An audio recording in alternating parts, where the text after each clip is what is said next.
ମୋହନ ଚରଣ ମାଝୀ ବର୍ଷେ ଭିତରେ ଯାହା କରିଛନ୍ତି 24 ବର୍ଷ ତ ଛାଡ଼ 240 ବର୍ଷ ବିଜେଡି ଯଦି ଶାସନ କରିବ ଏହା କରିପାରିବ ନାହିଁ।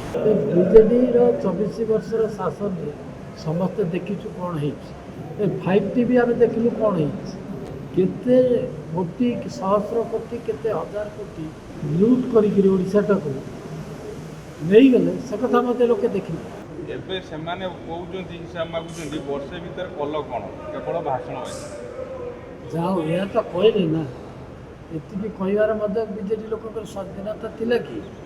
ଏ ସ୍ୱାଧୀନତା ବିଜେପି ଆଣିକି ଦେଇଛି ତାଙ୍କୁ କହିବାର ସ୍ୱାଧୀନତା। ଏତିକି ମଧ୍ୟ କହିବାର କାହାର ସାହସ ନଥିଲା। ଆଜି ବିଧାନସଭାରେ ଘଣ୍ଟା ଘଣ୍ଟା ଧରିକିରି ବିଜେଡି ଲୋକ କହୁଛନ୍ତି 5 ମିନିଟ୍ କହିବାର ଥିଲା ତାଙ୍କର। କେବେ ଶୁଣିଛନ୍ତି? କେବେ ନୁହଁ। ବାକି ରହିଲା ବିଜେପି ସରକାର କଥା। ବିଜେଡିର 24 ବର୍ଷର ଶାସନରେ ସମସ୍ତେ ଦେଖିଛୁ କ'ଣ ହେଇଛି। 5T ବି ଆମେ ଦେଖିଲୁ କ'ଣ ହେଇଛି। କେତେ କୋଟି ସହସ୍ର କୋଟି କେତେ ହଜାର କୋଟି ଏମାନେ ଲୁଟ୍ କରିକିରି ଓଡ଼ିଶାଟାକୁ ନେଇଗଲେ ସେ କଥା ମଧ୍ୟ ଲୋକେ ଦେଖିଲେ। ଆଉ ଏମାନେ କ'ଣ କହିବେ?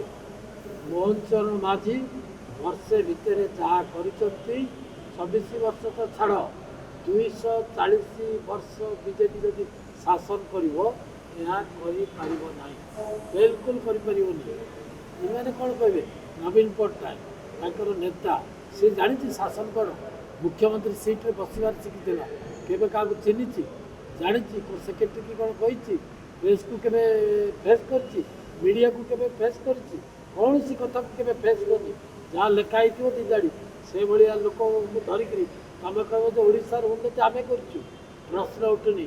ଓଡ଼ିଶାର ଲୋକ ଭଲ ଭାବେ ଜାଣିଛନ୍ତି, 4,50,00,000 ଲୋକ, ଯେ ଆମକୁ ଆଜି ପର୍ଯ୍ୟନ୍ତ ନବୀନ ପଟ୍ଟନାୟକ ଏବଂ ବିଜୁ ଜନତା ଦଳ ଧକ୍କାବାଜି କରିଛି, ପଛରୁ ଛୁରିକାଘାତ କରିଛି। ଏବେ ମୋହନ ମାଝୀ ଆସିକିରି ଆମର ଓଡ଼ିଶାକୁ ଉନ୍ନତି ପଥରେ ଆଗେଇ ଆଜ୍ଞା ସଫଳତାର କଥା ଆପଣ ବର୍ଷକର କହିବେ। ହଁ କହିବୁ କ'ଣ କରିଛୁ ଆମେ ଏପଟ ସେପଟ କଥା କହୁଛୁ। ଶୁଣନ୍ତୁ, ବିଜେଡି କହୁଛି ଆମେ ବିଫଳତା ନେଇ ଲୋକଙ୍କ ପାଖରେ କି ବିଫଳତା ହିଁ ତାଙ୍କ ପାଖରେ ଅଛି? ସଫଳତା କେବେ ନାହିଁ ତାଙ୍କ ପାଖରେ। ବିଫଳତା କ'ଣ କରିବେ ସେମାନେ? ତାଙ୍କ ଜୀବନରେ ତ ବିଫଳତା ଗଲା। ସମସ୍ତେ ଲୋକ ଜାଣିଲେ ବିଫଳତା ହିଁ ତାଙ୍କର। ସରକାରଙ୍କର ବିଫଳତା ଆମର ବିଫଳତା କିଛି ନାହିଁ।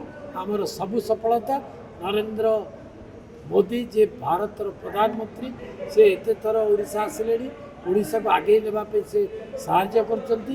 ମୋହନ ଚରଣ ମାଝୀ ସଫଳତାର କ'ଣ କହୁଛନ୍ତି ସେଟାକୁ ସଫଳତା ଭିତରେ ପୋତି ହେଇଛି।